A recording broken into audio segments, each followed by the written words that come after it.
Alright, let's start our next chapter. Chapter number 18, Organisms and their environment.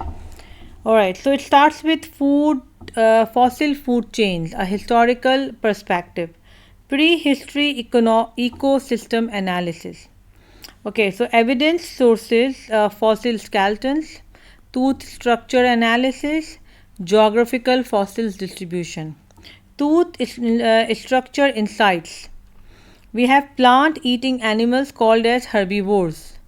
They have broad, flat teeth with ridges, adapted for vegetation consumption.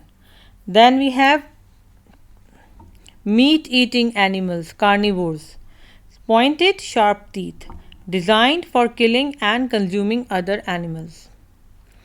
Some prehistoric examples, we have Pangaea ecosystem, apex predator, Inostrancevia. Length is approximately 3.5 meters. Distinctive feature is 15 centimeter upper canine teeth. So these are the apex predators. Prey, mostly scutosaurs, then they are herbivore. What is herbivore? We are going to discuss in our upcoming slides. Now let's talk about nutrient cycles. Decomposers, ecosystem recyclers, they are decomposers. Okay, the key characteristics of these are feed on organic waste and dead organism, important. Okay, primarily fungi and bacteria, second important point. And then the third is critical for nutrient release and recycling, very important. These 3 points can be tested in the exam. Okay, now let's talk about carbon cycle. In carbon cycle, let's talk about carbon basics. Now composition here is essential component of carbohydrate, fats and protein. What? Carbon. Okay, carbon is an essential component of what? Carbohydrate, fats and protein. Atmospheric carbon dioxide contains approximately 0.04%. Let's talk about some carbon cycle processes.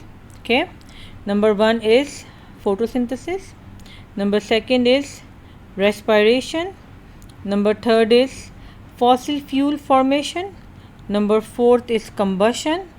Alright, now let's talk about number 1, photosynthesis. Okay, in photosynthesis, plant converts carbon dioxide into glucose. Learn it. Carbon atoms integrated into plant molecules.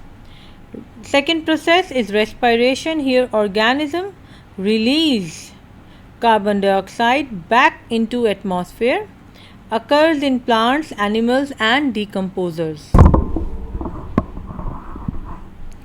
Next is fossil fuel formation. It occurs in oxygen poor environment.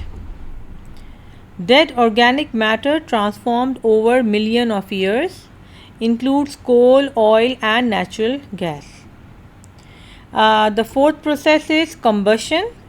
Here burning fuels, fossil fuels, releases stored carbon. Okay, in combustion what happens? This happens. Burning fossil fuel releases stored carbon. Carbon then combined with oxygen forming carbon dioxide. Okay, after this process we have nitrogen cycle, again important for you to learn for exams. Now nitrogen fundamentals, atmospheric composition of nitrogen is about approximately 78% nitrogen gas, N2, highly inert, not directly usable by organism. After that we have nitrogen fixation process. In this process, converting atmospheric nitrogen to reactive forms. Transformation method includes bacterial conversion and root nodule interactions. Okay, now let's talk about population dynamics and growth. First, let's talk about population basics. Definition of population: a group of organisms of same species, here you will get the mark, living in a specific area. So important point, must remember and must write in the exam. You are getting marks based on these points. Okay, population size depends on birth rate, death rates, immigrations. Population growth dynamics, birth and death rates. Let's talk about it now. How population increase? Because we say birth rate is greater than or is higher than the death rates. Population decrease, exactly opposite to this one. Birth rate is less than the death rate. Stable means birth rate is equals to the death rate.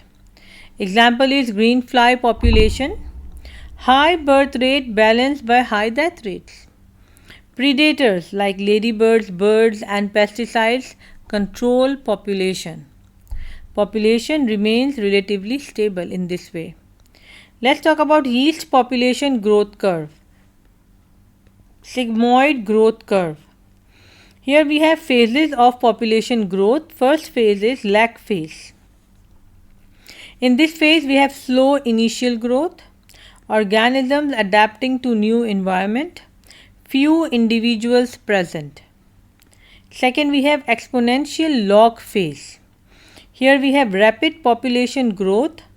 Cells quickly divide 1 to 2, 2 to 4, 4 to 8 and so on. No significant limiting factors. Now let's talk about stationary phase. Population growth slowly. Competition for resources. Birth and death rates balance. Next we have death phase. Death rate exceed birth rate. Population declines. Learn these points, important for examination perspective. Alright, and another important topic, limiting factors. Definition: environmental factors that restrict population growth.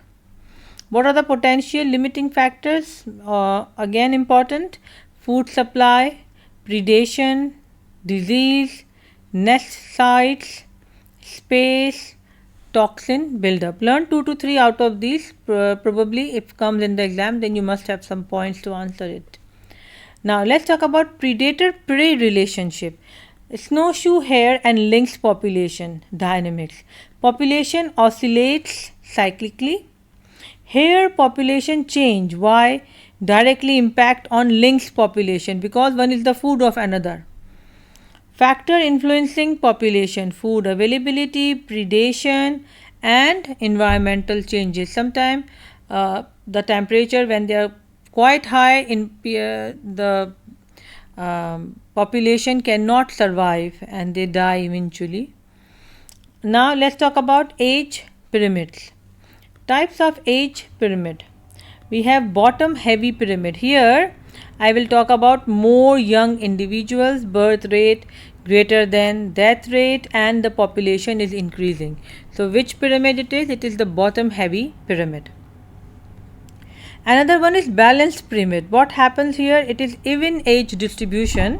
Birth rate is equals to death rate and it has a stable population. Okay. Now let's talk about global population trends.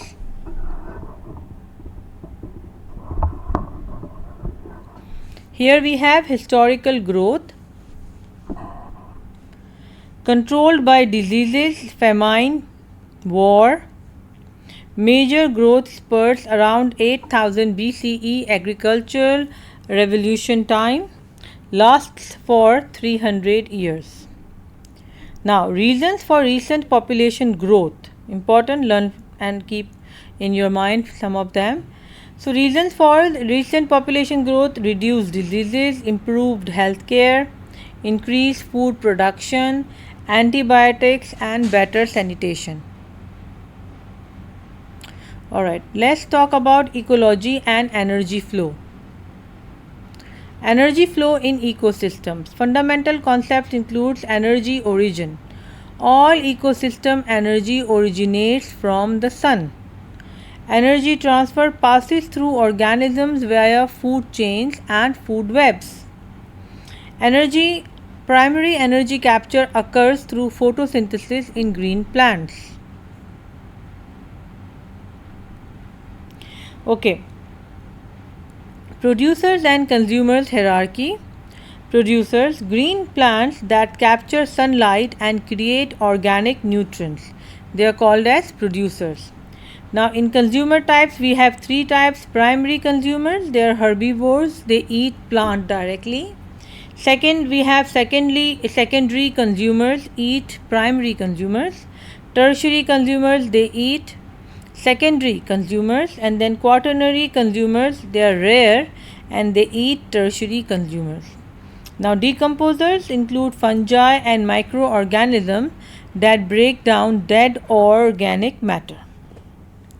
Now energy loss mechanism. Energy is lost at each trophic level through heat from respiration, incomplete consumption of organism, undigested food in feces. So learn these points. Key ecological terminologies include habitat, physical environment where organisms live, population group of same species organisms in an area, community different species population interacting in a specific area, ecosystem organisms and their environmental interactions. Now let's talk about carbon cycle. Carbon cycle characteristics: atmospheric carbon dioxide approximately 0.04% of air. Carbon entry points, okay, in atmosphere. What are the carbon entry points? We have photosynthesis, respiration through decomposition and through fossil fuel combustion. Learn them, important for the examination perspective. Carbon movement processes. Now plant absorption, carbon dioxide entered through stomata, energy storage converted to glucose, glycogen and starch. Decomposer role, break down dead organisms, return carbon to the environment. Now let's talk about nitrogen cycle. Nitrogen transformation stages, very important and had been tested several times before as well in the exams. So okay, here we have 4 stages. Nitrogen fixation, it is converting atmospheric nitrogen to usable forms. Then nitrification, here converting ammonia to nitrate ions. Denitrification, returning nitrogen to atmosphere. Then protein formation, incorporating nitrogen into biological molecules. Now let's talk about population dynamics. Population growth curve stages. First is lag phase, initial slow growth. Then exponential phase, rapid population increase. In stationary phase, population stabilization occurs, and then in that phase, population decline. So important for exam perspective, learn it. Now let's talk about limiting factors. Population control mechanism includes what? Number 1, food supply. Number 2, predation. Number 3, disease. And then number 4, resource availability. Okay, now let's talk about ecological energy pyramids. Okay, understanding energy flow in ecosystem is also important. Pyramids of numbers. Now representation of organisms at different trophic levels is this pyramid about. Okay, limitation is that does not count for organism size, can be misleading due to varying organism size. Example, a single tree supporting many small insects appear larger at base. Okay, now let's talk about pyramids of biomass. The key concept here that we discuss is about representing mass of organism at each trophic level. Now, more accurate representation of energy transfers accounts for organism size and weight, provides better understanding of energy quantity at each level. Now, biomass pyramid components. Primary producers, typically largest mass, bottom of pyramid. Then we have consumers, decreasing mass as trophic level increase, measured in total organism mass per unit area. Now let's talk about energy transfer efficiency. Energy decreases at each trophic level. Humans most efficiently consumes energy from lower trophic levels. Plant-based foods provide more direct energy transfer. Now let's talk about agriculture implications, energy efficiency consideration. So direct plant consumption more efficient.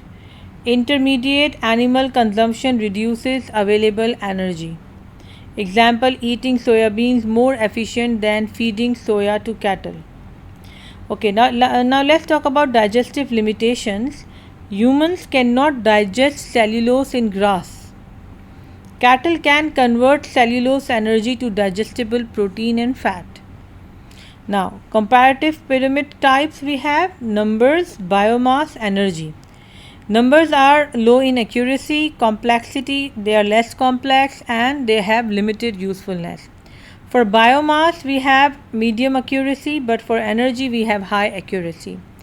Biomass has moderate complexity and they are good usefulness. In energy, it's more complex pyramid, but they are very good and excellent for providing us useful information. With this, we have finished our this chapter. See you in our next chapter.